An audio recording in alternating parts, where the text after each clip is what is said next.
Put God first in everything you do. Everything that you think you see in me, everything that I've accomplished, everything that you think I have, and I have a few things, everything that I have is by the grace of God. 40 years ago, March 27th, 1975, it was 40 years ago, just this past March, I was flunking out of college. I had a 1.7 grade point average. I was sitting in my mother's beauty parlor, and I'm looking in the mirror, and I see behind me this woman under the dryer.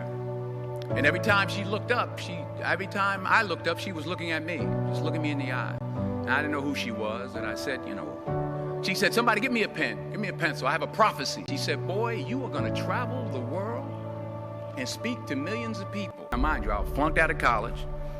I'm thinking about joining the army. She's telling me I'm gonna travel the world and speak to millions of people. Well, I have traveled the world. And I have spoke to millions of people. But that's not the most important thing, the success that I had. The most important thing is that what she taught me and what she told me that day has stayed with me since. I've kept God in my life and has kept me humble. I didn't always stick with him, but he always stuck with me. So stick with him in everything you do. If you think you want to do what you think I've done, then do what I've done and stick with God. Number 2, fail big. That's right.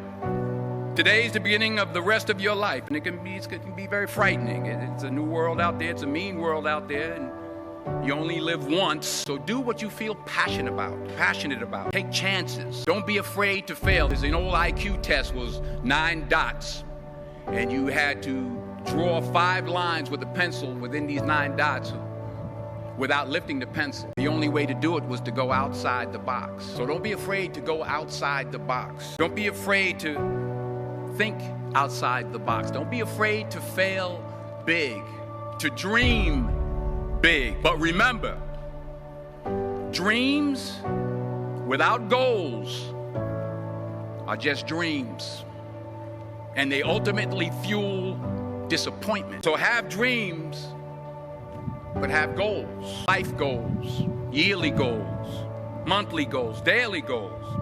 I try to give myself a goal every day. Sometimes it's just to not curse somebody out. Simple goals, but have goals. And understand that to achieve these goals, you must apply discipline and consistency. In order to achieve your goals, you must apply discipline, which you have already done, and consistency every day, not just on Tuesday and miss a few days. You have to work at it every day. You have to plan every day. You've heard the saying, we don't plan to fail, we fail to plan. Hard work works. Working really hard is what successful people do. And in this text, tweet, twerk world that you've grown up in, remember, just because you're doing a lot more doesn't mean you're getting a lot more done.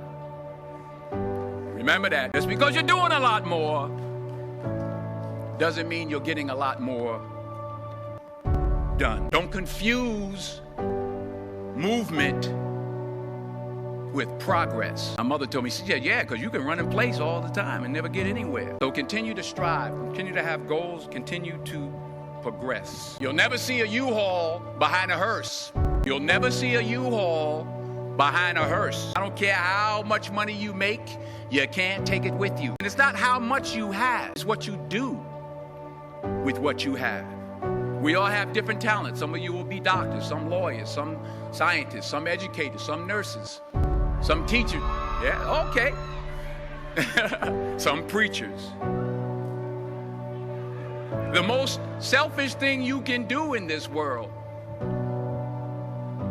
is help someone else. Why is it selfish? Because the gratification, the goodness that comes to you, the good feeling that I get from helping others, nothing's better than that. Not jewelry, not big house I have, not the cars, but it's the joy. That's where the joy is, in helping others. That's where the success is. Finally, I pray that you put your slippers way under the bed tonight so that when you wake up in the morning, you have to get on your knees to reach them. And while you're down there, say thank you for grace. Thank you for mercy. Thank you for understanding. Thank you for wisdom. Thank you for parents. Thank you for love. Thank you for kindness. Thank you for humility. Thank you for peace. Thank you for prosperity. Say thank you in advance for what's already yours. That's how I live my life. That's why I am, one of the reasons why I am today. Say thank you in advance for what is already yours. True desire in the heart for anything good is God's proof to you, sent beforehand to indicate that it's yours already. I'll say it again. True desire in the heart, that itch that you have, whatever it is you want to do, that thing that you want to do to help others and to grow and to make money, that desire, that itch, that's God's proof to you, sent beforehand already to indicate that it's yours. And anything you want good, you can have. So claim it. Work hard to get it. When you get it, reach back. Pull someone else up. Each one, teach one. Don't just aspire to make a living. Aspire to make a difference.